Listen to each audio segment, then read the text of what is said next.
Alors, en complément, effectivement, de ce qui vient d'être dit par mon collègue, alors, je pense qu'on est d'accord que lorsque nous sommes dans une communauté, il faut avoir des règles communes.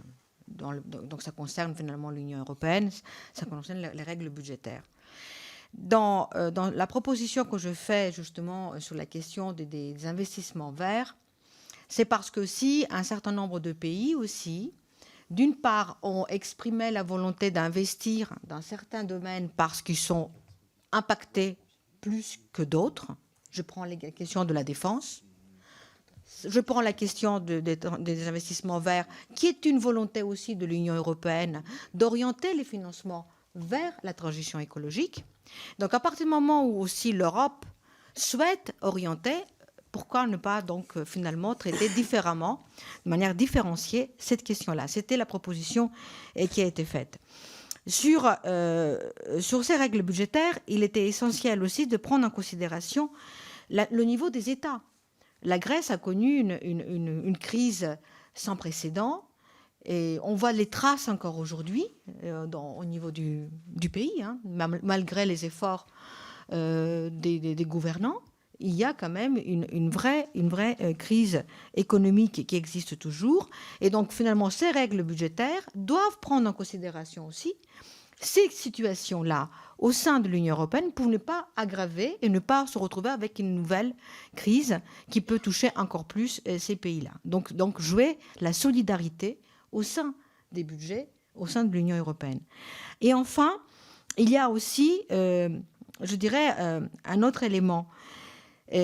C'est aussi le rôle du Parlement. Et c'est pour cette raison-là que nous avons insisté. On n'a rien voulu vous cacher. On a dit franchement ce que nous avons vu.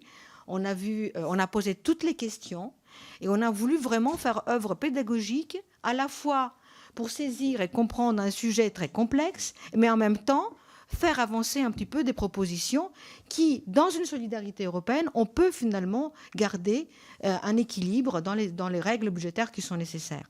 Et de ne pas jouer de l'hypocrisie, parce que le 3% et le 60%, ils sont dépassés depuis très longtemps, et la France, elle est quand même déjà au niveau. Pour cela, ça demande aussi que les parlements soient associés, d'où les propositions qu'on a communément portées, parce que c'est de la réalité.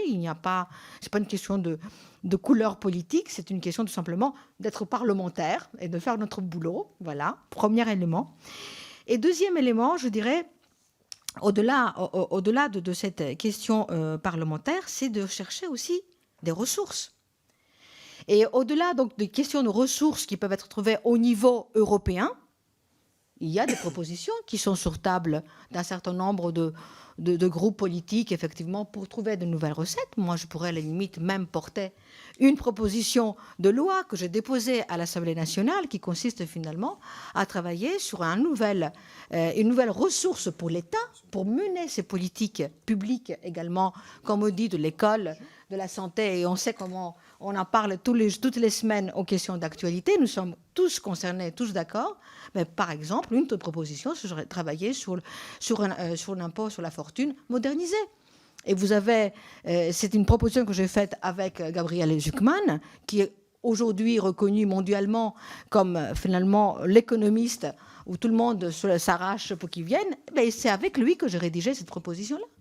Et que quelque part, quand on touche des revenus de 20 millions à 10 milliards, je ne parle pas de tous les revenus, de 20 millions à 10 milliards et qui nous dégage 24 milliards d'euros par an, ben c'est une ressource qui peut être utile à la fois au pays, au niveau national, pour se désendetter, mais aussi pour conduire des politiques publiques. Voilà.